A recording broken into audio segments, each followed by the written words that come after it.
So you decide to learn the basics of street, going downstairs. Stairs are such a great street feature because they can be ridden in many different ways, including manually, pre-hopping, and just straight sending. So let's get down to how you roll downstairs first.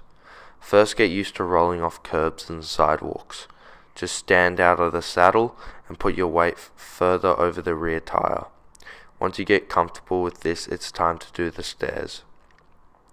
Approach the stairs at a rolling speed, put your weight back and stay off the brakes. Boom, there you go. Remember that if you go too slow, you'll drop into the steps and might lose balance or control. The combination of too fast and putting your weight back will probably result in you sending the stairs, but that's for another video. Just remember to start small and work your way up to bigger and bigger stairs.